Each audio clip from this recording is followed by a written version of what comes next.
Hi, Southern Front Porch fans. This is your cousin Paul. Welcome to the porch and thank you for joining me this Friday afternoon in Southern Florida. Let's talk about what went on this past week. It was a big one.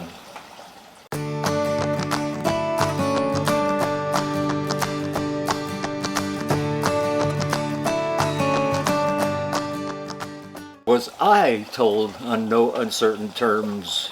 My goodness. I was just sharing a lovely Friday afternoon with you last week. I thought it was going to be lovely, but my online friends just ripped me to shreds. They said your editing was atrocious, and you better have more to talk about if you're going to share 12 minutes with people, because they're not going to stand with you that long if you don't have more substance. Well, I just wanted to share my day with you guys. I thought it was going to be fun. I thought that we'd have a little bit of more informal interaction at the end of the week.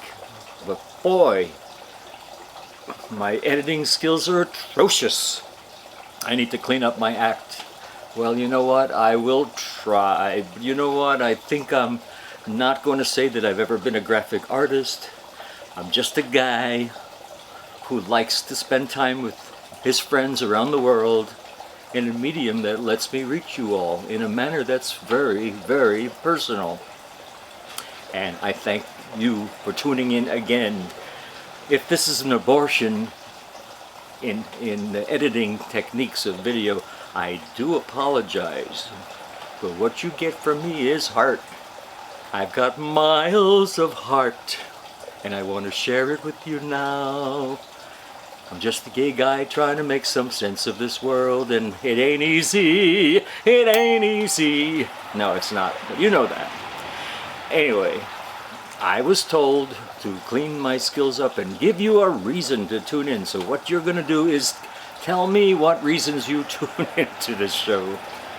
I think that Brad and I just give you slices of life as they unfold in our particular little section of the world that we occupy. And I don't really try to get a little bit too heavy about anything, but you know what? I've seen some pretty mundane stuff in this video world of ours, and I've been a YouTube member for quite a while, just getting serious with the craft a little bit more now. And yes, I am learning how to do better editing, and Brad's throwing in some graphics when he does this, but I didn't have his acumen when I did this show last Friday. He was busy working, as he is tonight, just taking care of all the ridiculous requests that come out to him, at the 11th hour of trying to get a real estate deal closed, when it's just money, money, money. That's all they really care about. It's not making people's dreams come true of their beautiful new home. It's just they want to make some more money, or they're in debt up to their eyeballs, and they need to refinance their home because it's a cash cow that they've been paying 5, 6, 7, 10 years on at a higher interest rate, and now they can cash out. Our neighbor across the street just bought a lovely Xfinity, what was it? Infinity, not Xfinity, that's my cable company. I guess it's a Nissan Infinity SUV, lovely, but they had just been to his office the day before with requests to be financially solvent again. Brad didn't know they were going to go right to the dealer with their fat check that they got on the money they've been putting in all these months to the bank for their home that they purchased 4 years ago, and buy an $80,000 SUV when they still have two beautiful cars already in the driveway, two other SUVs, albeit only Korean, one a Hyundai and one a Kia. I feel bad for them. But no, it's just crazy. So anyway, Brad wasn't doing any work with me last week. He's not doing any work with me today. I wouldn't get any videos done because it's been so crazy business-wise. And I've been trying to do my job. And I felt a little crappy this week. Number one, emotionally, I was getting attacked in the World Wide Web media from social media experts who tell me that I'm lousy at what I do. I don't know, maybe I am, but I am pretty honest. I give you my heart, I give you my mind, I give you my soul, and I give you my insight. Not everybody knows what it's like to be a 60 some odd year-old gay man in America who still loves life, still looks halfway decent, still feels halfway decent inside, and knows that this ball game is not over by any stretch of the imagination.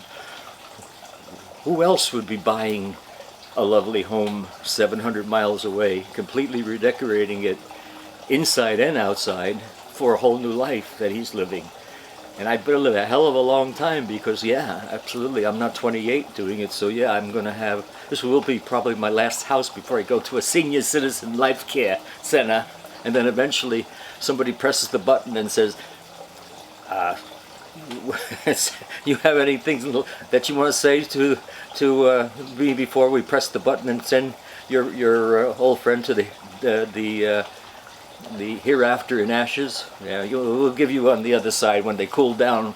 Hope there's not too many gold fillings from his crowns in there. Don't let it freak you out. You don't have to look at the stuff. We'll sift it out if you feel that you need to paw through these ashes.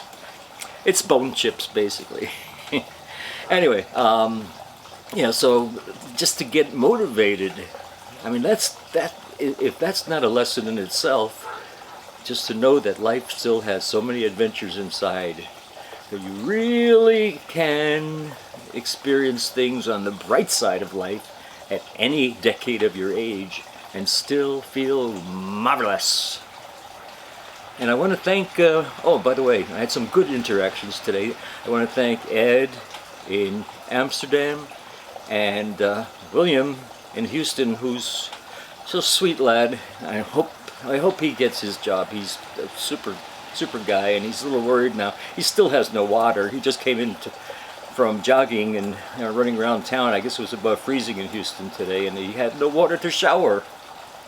So we spent some quality time while he dried off. And he was just a real super guy, new friend of mine, and I definitely enjoy his company. And hopefully you enjoyed mine too. Shout out to you, William, and good luck. Have a good weekend. I hope they get your water turned on in Houston. That is bullshit. Texas, you know, right in the center of this country, all these Trump supporters with their red flags and Trump Nation and I want to be a free man kind of Texas mentality, be a cowboy, riding the range with 5-degree Fahrenheit temperatures. Electricity pops out the second day of the cold, which lasted almost all week.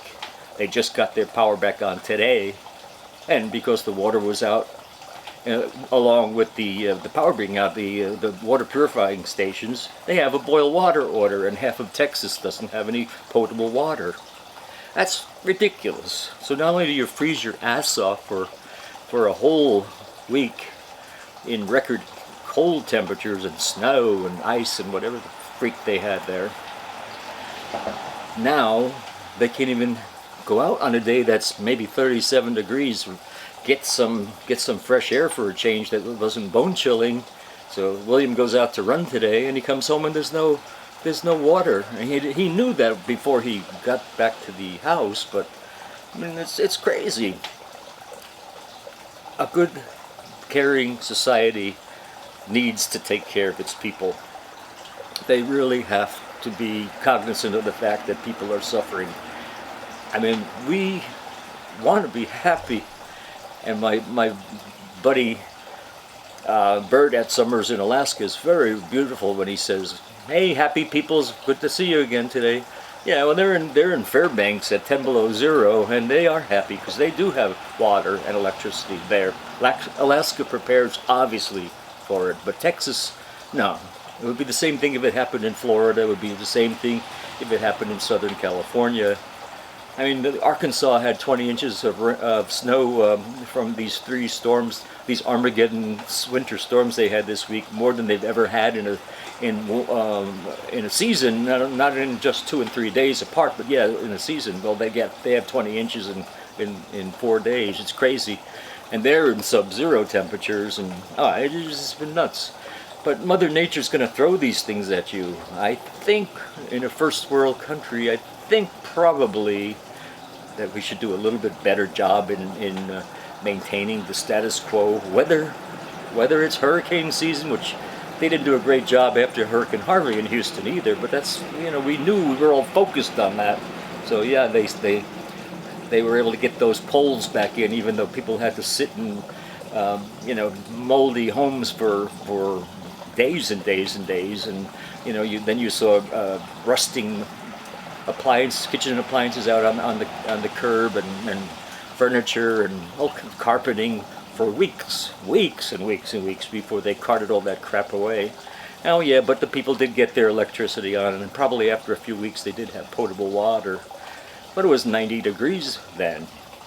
I can't see. They will overemphasize the fact this was probably a once in a 50-year event, but it has happened before.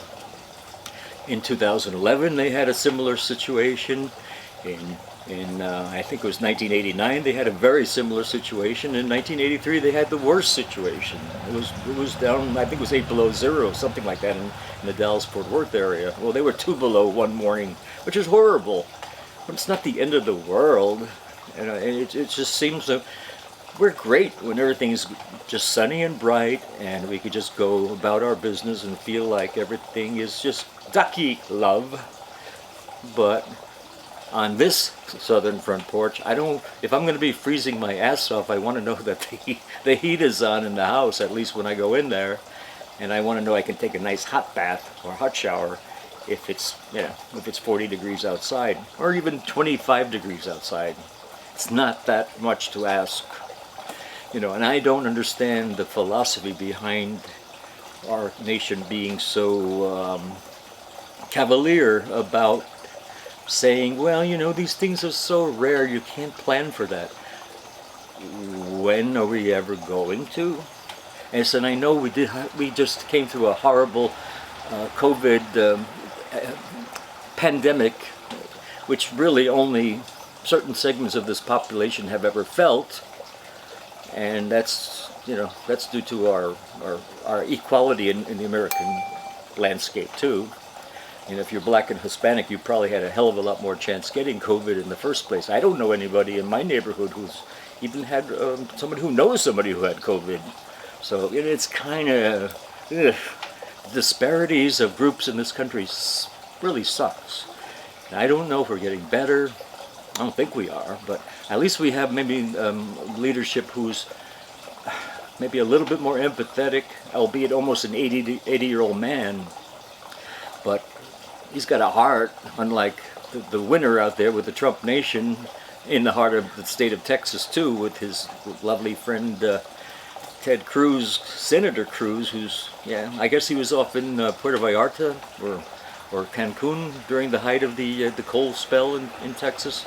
It's okay though, because he was the senator. I guess maybe his brain doesn't work when it's cold. It doesn't work when it's warm either, but maybe it works a little bit less when it's that cold. I don't know. It's just crazy. It drives me bananas because I don't understand. Now, see, that's what I'm wondering. What do you anticipate is going to be your future when you're my age? What do you hope to see in this country? Do you hope to see things that are run a little more smoothly than they do run in 2020, 2021, probably 2022, 23, 24 also? Or do you think that we'll be more scattered, more worse off, more I'm on my own, nobody's got my back, I gotta just kind of go out there to protect me because I'm the only one that's gonna watch out for me? I mean, that's a real possibility. But if it's that way, let me know now so I can sort of plan, and I don't have to feel like I'm some kind of a doddering idiot that has these flag-waving, tear-filled eyes and saying, my country, they're going to take care of me because they love me. I don't even know if I exist. I do know that they get pissed off when I don't give them enough money for my income tax. And since they robbed my retirement fund when I dipped into my 401k a few years ago, I'm not particularly empathetic to the IRS, although yes, I pay them plenty. But I mean, they said that I was going to get 30% penalty when I went in early at my 401k, and it turned out to be 54% penalty of their own desire to charge me that. They picked a high number, I settled at a lower number, we settled in the middle. And out of I think 140,000 that I withdrew on my 401k, I think they get to keep about 70,000. It was pretty ridiculous. No, it was more than that. It was like 86,000. I had enough to go to the dentist, pay my car off, and a couple of little things, but there's nothing left of that now, and that was not that long ago. So now I'm working harder because I needed my 401k money earlier than I thought, because some jackass ran into me in an 18-wheeler running a red light when I was stopped at a red light and dismembered me almost. Yeah, thanks to spinal surgery, and 3 years later, at a great cost, which I'm still paying for, no interest for unlimited amount of time that I need to pay it. I thought the doctor was going to give me a break by now, but nah. So nobody really cares. And I just don't know how you feel that you can deal with these kind of situations. I want to know, what do you think you've got planned to protect your ass if the government doesn't protect you? Are you going into some kind of a survival mode of Armageddon, or are you just kind of dipping your head in the sand like Emu? Yeah. What was this? Elu the Emu, or Limu the Emu from Liberty National. Limu the Emu and Doug, wonderful auto insurance commercial. Yeah. So anyway, I'm just curious. What do you plan to keep your future alive and happy? How do you plan to keep your future solvent and happy? Or do you think the future is going to suck and you're just going to live for today? How about that? Tell me what you think. Tell me what you really think. Because obviously I have no class. I have no editing skills. I shouldn't even be on this medium. I don't know why 50,000 people subscribe to my channel, but I guess maybe they have a death wish. Yes, let's plug our hands into an electric socket. That's right, in Texas the power's probably still out, right? No, even if it's on. Let's really light up the world with our brightness. I love you guys. Thanks for staying with us at the favorite, venerable, or old southern front porch here in Alabama. I'm still in Florida, but let's say Alabama because it's going to be in 2 months. Permanently, yeah, we're going to have no more hinting about the location. We're going to see filming like you've never seen before. It's going to be great. Look forward to it. And guys, you're amazing. I love you all. I appreciate every freaking subscription that you give me. I'd love you to become a member through Patreon. I can't force you, but I'd love you to be. Remember, naked gardening is going to be a feature on Patreon. So, if you're interested in that kind of sordid, tawdry, gay kind of thing, then I'm going to be there for you. But the pants will stay on for now because, I just need to build the base. You're great. Show them you care. Stick with this station.